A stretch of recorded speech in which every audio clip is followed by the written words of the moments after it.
आपण जानिथिबे राजनीति गोटे बहुत बड़ मुद्दा हो जाइए। आज गोटे कलुषित नीति हूँ राजनीति जो थे आगु राजनेता माने इनवल्व थे किंतु वर्तमान धीरे धीरे सरकारी चाकरी माने इनवल्व हेले राजनीति रे। आपण जानिथिबे जो राज्यपाल पुओं को केस आमको वैकुंठ प्रधान गोटे एप्लिकेशन देते आधार रे आमे राज्यपाल को मुख्यमंत्री की चीफ सेक्रेटरी की लेटर लिखी किंतु परवर्ती समय से कहले कि जो वीडियो तथ्य अच्छी ऑडियो तथ्य अच्छी आमको देवे कि न्यायालय देवे कि पुलिस स्टेशन रे आमे तांको सहित पुलिस स्टेशन भी जाइथिलु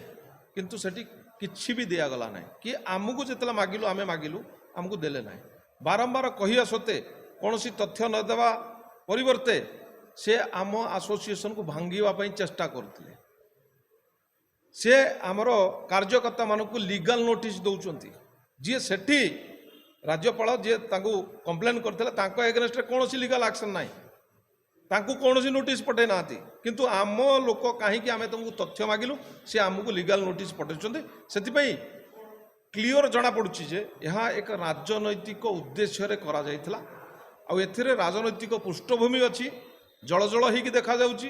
कारण तांको घर गोटे राजनैतिक अड्डा स्थल पलटि सी संगठन को लेटर देदेले सेठी जो ओडिशा सेक्रेटरीट एसोसिएशन ताकू भी लेटर देदेले तापर ताकू भी छाड़देले ताकर जे सेक्रेटरी सी ताकू भी फोन कले फोन ब्लॉक करदेले मोर भी फोन ब्लॉक करदेले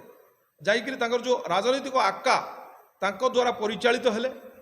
आउ एटाकू तुरंत नहींकरी विधानसभा रे पारित हैला सेठी 5-10 दिन बंद रहिला जो जनस्वार्थ मामलार शुणाणी होता केते गुडे भल बिल पास होता 5 दिन काल बंद है तापर सस्पेंड होगा एंटायरली ये वैकुंठ प्रधान हूँ जड़े राजनेता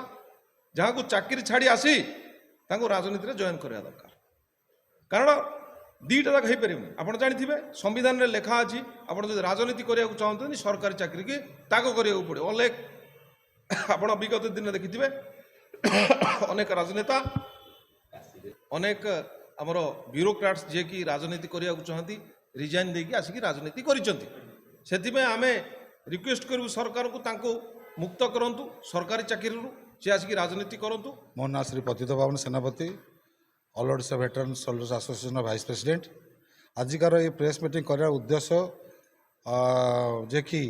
विगत 2024 जुलाई 7 तारिख होता पूर्वतन मान्यवर राज्यपाल पुओ विरुद्ध देइथिबा आमर जड़े पूर्वतन सेना जड़े देइथिले जे कि तांको सहित अत्याचार कराइथिला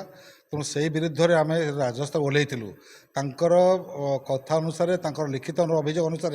आमर संघ राजस्व ओह्लैला और आम राज्यपाल को मुख्यमंत्री को चिठी देइथिलु जे यार विहित कार्यानुष्ठान ग्रहण करा जाऊ। वैकुंठ प्रधान जे कि वर्तमान कर्तव्यरत अच्छा ओडिशा सचिवालय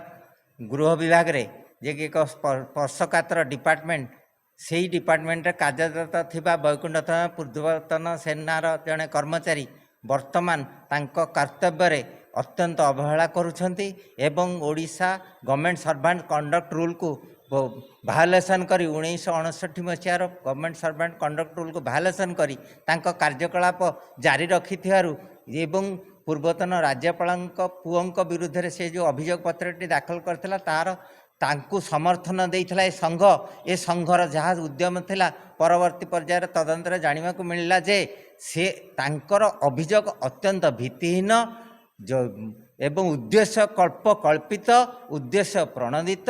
यार कौन पृष्ठभूमि न थाई से ए अभियोगटी करिथिबारु तांको प्रति थिबा समस्त समर्थन को ए संघ प्रत्याहार करनी जाइथिला एवं सरकार को तथा जनसाधारण को एक स्पष्टीकरण माध्यम रे आपण प्रेस द्वारा प्रेस रिलीज करी ए संघ आज जणाई दिया जाउछि जे तांकर कार्यक्रम अत्यंत संदेहजनक से तेणुक जो सरकार को लेखा संघ लिखिथिला जो पत्र ताकू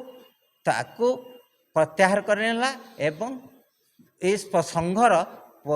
जो सांक्टिटी जो अच्छी जो पवित्रता रक्षा करने आमे प्रेस रिलीज माध्यम आमे सरकार को जणाइछु।